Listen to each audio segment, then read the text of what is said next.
उत्तरं यत् समुद्रस्य हिमाद्रिश्च वदक्षिणं वर्षं तद् भारतं नाम भारती च त्रसन्तति।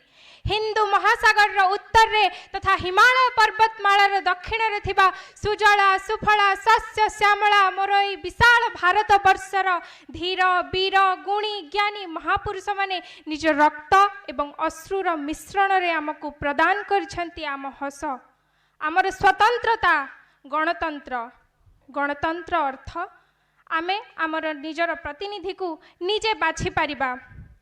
तेबे आमे कोन से अधिकार रो मर्यादा को रखी पारिले ना मो मतरे बिल्कुल नुहे कहीं ना जेते बेला पर्यंत आमे से अधिकार को आमर कर्तव्य बोली हृदयंगम करि न परिबा सेते दिन पर्यंत कष्टलब्ध गणतंत्र भारत रे सफल होइछि बोली पूर्ण मात्रा रे आमे कहि परिबा नाही।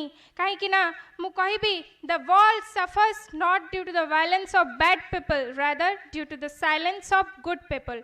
ठीक अछि नेता माने मद मांस दे आमको प्रलोभन करुछंती किंतु प्रलोभित होउछि किए आमे प्रलोभित होउछे कौन आमर ए मानव जीवन रो मूल्य सही केते हजार टंका केते लक्ष टंका जे आमे वोट पाई केते हजार एवं केते लक्ष रे बिक्री होई जिबा तांको आगरे ना बिल्कुल नुहे। तेबे चलंतु आमे निजर अधिकार को निजर कर्तव्य बोली हृदयंगम करिबा एवं निजर बुद्धि निजर विवेक को पचारी वोट देबा।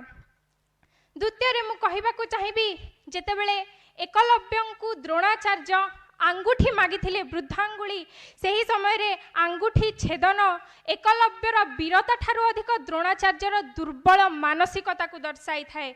कहीं कि ना निजे परिश्रम न करी जेतेबेले आमे कोनोसी कार्य रे प्रथम आसी थाउ निजर अयोग्यता को मु कहा को अयोग्य बोली कहबा को चाहिनी किंतु सेईटा निजर अयोग्यता को लुचेई दे कहार अधिकार हनन करबा सहित समान।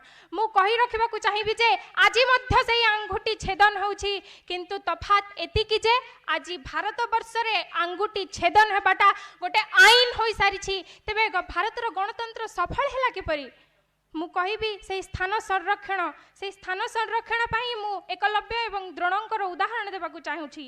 स्थान संरक्षण भारत रो पूर्ण भाव रे बाद दिया न जाऊ किंतु आमे ताकू जाति भित्तिक न करी अर्थ भित्तिक तो करि परिबा। तृतीयतः मु आसीबी नारी को सुरक्षा विषय रे यत्र नार्यस्तु पूज्यन्ति रमन्ति तत्र देवताः यत्र तास्तु न पूज्यन्ति तत्र तास्त फलाक्रिया। यह थिला आम भारतर मंत्र। तेबे कौन आमे ही मंत्र को बजाय रखी पारिछे एठारे अनेक प्रतियोगी कहीगले महात्मा गांधी कहिथिले मध्यरात्र समय जेतेबेले गोटे नारी विचरण करि पारिबो भारत वर्ष संपूर्ण स्वतंत्रता लाभ करिबो एवं जणे एठी कहिसंती जे 24 घंटा मध्य नारी एठारे बुली पारछि खण सतरे 24 घंटा बुली पारछि नारी।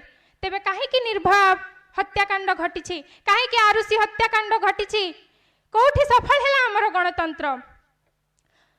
मु आगोटे कथा कहबा को चाहिबी आमर पूर्वतन राष्ट्रपति डॉक्टर एपीजे अब्दुल कलाम किछि वर्ष पूर्वे स्वप्न देखिथिले 2022 मसीहा पर्यंत भारत को महासत्तारे परिणत करिबा पई।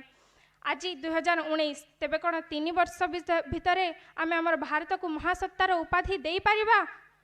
बारंबार जो निर्वाचन घटुछि बारंबार जो अस्थिरता आमको मिलुछि सेथिरे जेते अर्थ व्यय होछि 2009 मसीह लोकसभा निर्वाचन पाई 1700 कोटी टंका व्यय होइतिला 2014 मसीह 4000 कोटी टंका व्यय होइतिला। तेपरि व्ययर मान जेतेबेले बढ़ी चलीछि तेबे कोन यहाँ को आमे अन्य क्षेत्र में विनियोग करि पारबानी गोटिए देश गोटिए निर्वाचन नीति आपणे कण अर्थर ठीक विनियोग आमे करि पारबानी। आमे युवक एवं मध्य आम हाथरू किछि खसी जाइनी एवं मध्य आम भारत पुनर्बार विश्वगुरु हेबा पुनर्बार विश्व रे निजर अम्लान दीप्ति स्तंभ स्थापन करि पारिबा।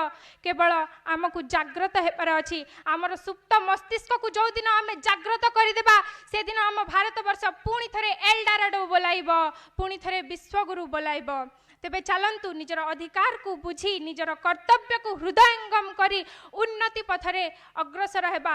मु शेषर विवेकानंदंकर सही उक्ति कहबा को चाहिबी awake arise and stop not till the goal is reached. धन्यवाद। आज दिनटी समस्तंक पई उज्जवलमय हो। जय हिंद जय भारत।